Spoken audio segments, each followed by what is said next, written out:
வணக்கம், நான் கார்த்திகேயன் பேசுகிறேன். சென்னையிலேருந்து மெக்கானிக்கல் இன்ஜினியர். இந்த வீடியோ எதுக்காக அப்படின்னு பார்த்தீங்கன்னா,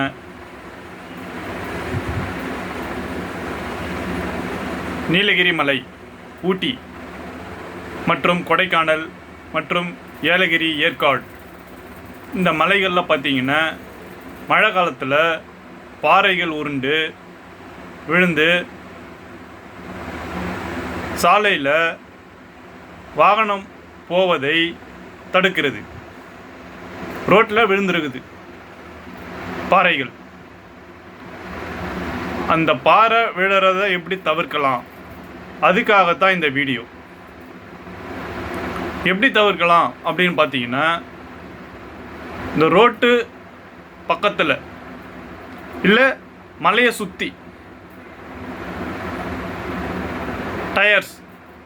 டயர்ஸை ஃபிக்ஸ் பண்ணணும். பெரிய பெரிய டயர்ஸ்.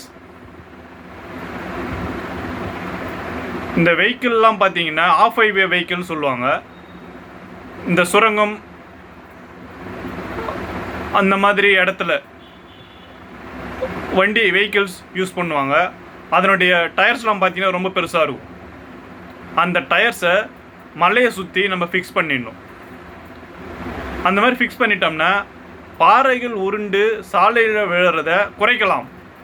இப்போ ரொம்ப பெரிய பாறைன்னா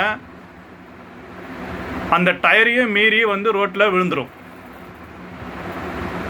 ஓரளவுக்கு சிறிய பாறை அப்படின்னு பார்த்தீங்கன்னா அந்த டயரில் தடுத்து நிறுத்தப்படும். ரோட்டில் விழாத மாதிரி தடுத்து நிறுத்திடலாம். அதனால் மலையை சுற்றி இந்த டயர்ஸை ஃபிக்ஸ் பண்ணலாம். அந்த மாதிரி நம்ம ஃபிக்ஸ் பண்ணிட்டோம்னா சுற்றுலா வரும் பயணிகளுக்கு இது ஒரு தடங்கலாக இருக்காது.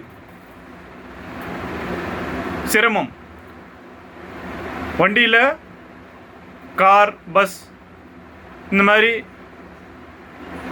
போகும்போது பாறைகள் உருண்டு விழுறதுனால அவங்களுக்கு சிரமம் ஏற்படுது.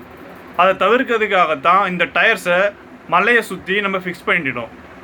அந்த மாதிரி பண்ணிட்டோம்னா பாறைகள் விழுவதை குறைக்கலாம்.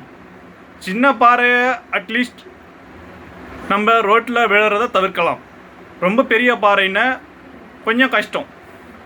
அதனால் இந்த டயர்ஸ், டைட்டன் டயர்ஸ்னு சொல்லுவாங்க. இதனோட ஹைட்டு பார்த்தீங்கன்னா 4 மீட்டர். இந்த டயர்ஸை மலையை சுற்றி ஃபிக்ஸ் பண்ணிட்டோம்னா பாறைகள் ரோட்டில் உருண்டு விழுறதை தவிர்க்கலாம். இயற்கை பேரழிவை நம்மளால் தடுக்க முடியாது, ஆனால் நம்மளை பாதுகாத்துக்கலாம், ஓரளவிற்கு குறைக்கலாம். ஸோ இந்த மாதிரி பண்ணோம்னா டயர்ஸை ஃபிக்ஸ் பண்ணிட்டோம்னா பாறைகள் சாலையில் விழுந்து கிடைப்பதை தவிர்க்கலாம். நன்றி, வணக்கம்.